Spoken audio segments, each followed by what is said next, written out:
Hey everyone, welcome back to the channel. Today we're going to be reviewing and breaking down The Last of Us Episode 7 titled Left Behind. This episode covers the DLC of the first game, so if you have played the game, you haven't actually witnessed these events unless you've played the DLC that extends off of the main story. I can't wait to talk about this episode, so as always, make sure you leave a like, subscribe, and comment down below what you thought of this week's episode. That being said, let's get right into it. This episode covers the entirety of the Left Behind DLC, and the events that happen in the show are pretty much the same as what happens in the game. We start off with Ellie looking for supplies to help heal Joel, and she doesn't really seem to have any luck. It's from here where we transfer back to Ellie's past and we learn about her history and a friend that she loved dearly. Ellie is growing up in a QZ and she's training to become sort of a Fedra officer. I found this really interesting because it's hinted at towards in the game that she was doing this, but we actually get to see it in action and how Ellie is sort of an outcast and a misfit amongst the other children and basically kids who are training to become soldiers. She's got a Sony Walkman. She's listening to a Pearl Jam song, which is really cool because if you know the second game, Pearl Jam actually has a song that is really important to the storyline. This episode is chock full of references, Easter eggs, and hidden details that give us hints towards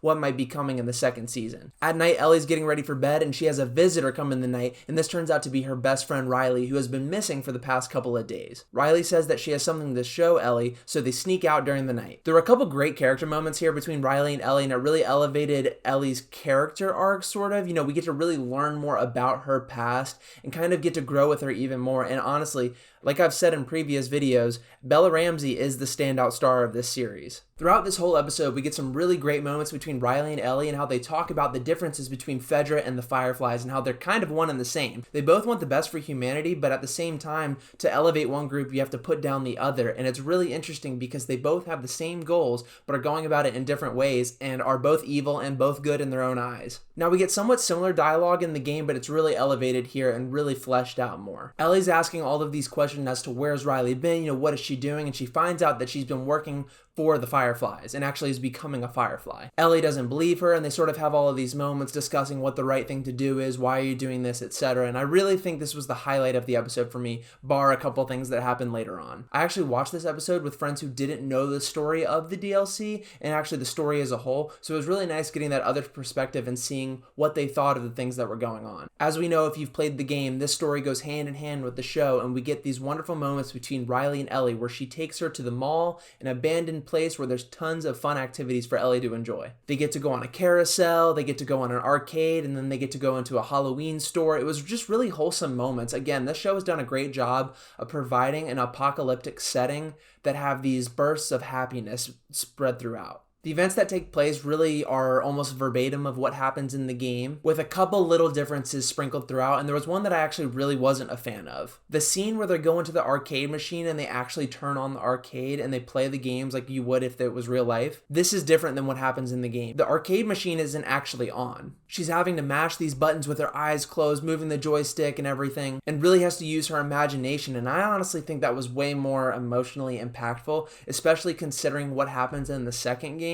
I really wish they did this scene the same. I wish the arcade cabinets didn't work. I wish they had to use their imagination and be a little bit more creative. I'm wondering if it was a budget issue with the game back in 2013, but I really think the story and the emotional impact that it has was greater with the game than it was in the show. It's just a tiny little gripe, it's not the end of the world, but it was something that I really wanted to see. Now, this episode's about an hour long. I think it's about 55 minutes or so, and it does kind of drag on. I feel like there were multiple times where I'm wondering, okay, can we move on from here? What's going on? I understand that they have this relationship to build, but in the game, it may be a little bit longer than the show, but I felt like things were moving on back and forth because in the source material, Ellie is flashing back and forth between finding supplies for Joel and getting rid of David's hunters and reminiscing about her past and seeing this whole scenario play out with Riley. This episode only cuts back to Ellie in present day once, and I think it was kind of sporadic. It didn't really fit. I didn't really think it flowed that well, and the rest of the episode is just completely the backstory of Ellie. And it's a great story, don't get me wrong, and I love the source material,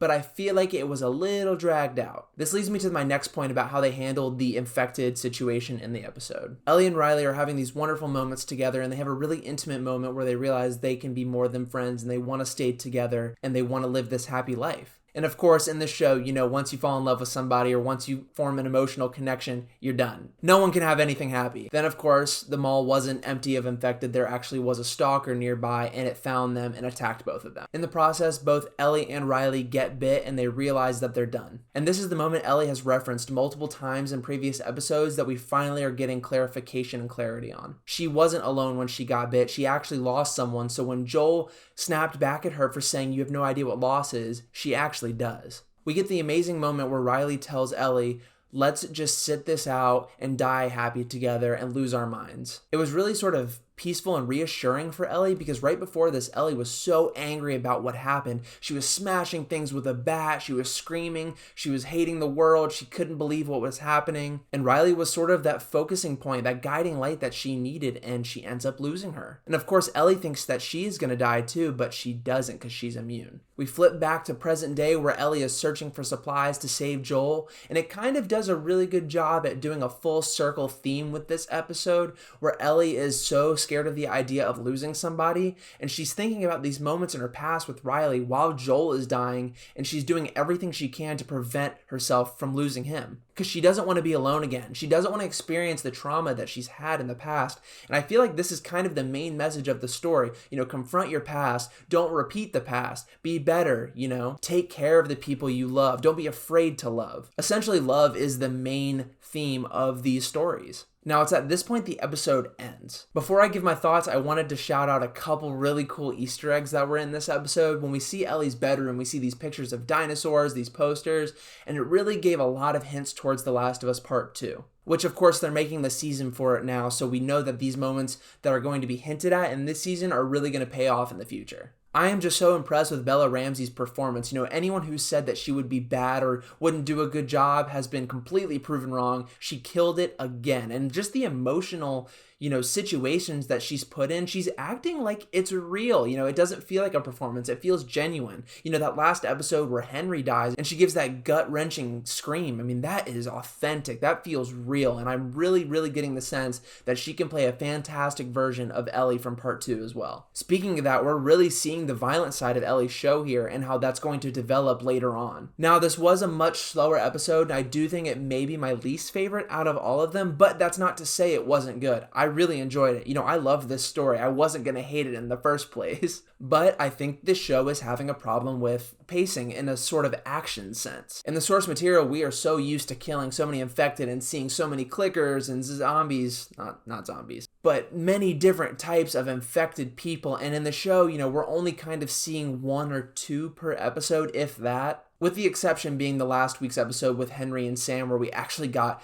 amazing amounts and huge fan service when it came to the bloaters and all the other, types of infected. I want to see more of that. And I really think we are going to see that next episode with the events that are supposed to transpire. And then, of course, after that, we have the finale, which is set to be just a really thought-provoking episode of television. If there's one thing I want them to change for Part 2, I think they're going to get the budget because of how successful this show is becoming. I really just want to see some more infected. I know this story isn't necessarily about the infected. In fact, you could take this whole epidemic and put it to the side and you still have a really great story. But it has such good world building and such a great story and, some great visuals that I think the audience is kind of thirsting for. I'd love to see a lot more infected in season 2, but still keeping the serious down-to-earth tones that we're getting in this season. Next week's episode is sure to be a banger because we're going to be introduced to one of the main villains of the series, honestly, and this is David. I'm not going to spoil anything about who David is and who his people are.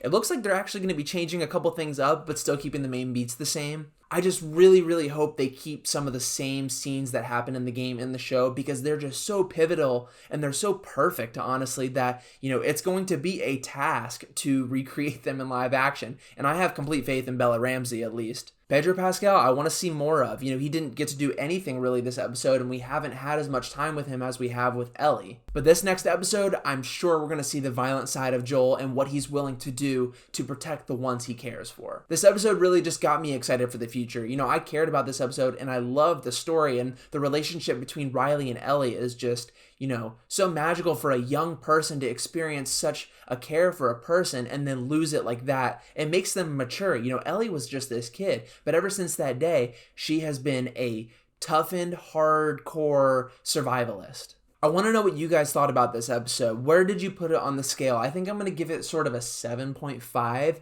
out of 10. It was good, don't get me wrong, but I was really hoping to maybe expand on what we saw in Left Behind, not cut things out and kind of shorten it. Still a great episode of television, and I can't complain. You know, if this is as bad as it gets, hats off to PlayStation, hats off to HBO, hats off to everyone who worked on this show and this IP, because this is a breakout hit for people who don't know the series. Thank you guys so much for watching. I would really, really love it if you left a comment down below. I love reading them and I love replying to them and seeing what you guys thought. It means the world to me, and now we're hitting almost 60 subscribers. We're starting to really build a fan base, and I really love it. If you could click that subscribe button down below, it would mean so much to me. We're almost at 60 subscribers, which is crazy. We're on that road to 100. We're hoping we can hit it maybe pretty soon. Maybe. We'll see. But anyways, I hope you guys have a great day, and I will see you very soon.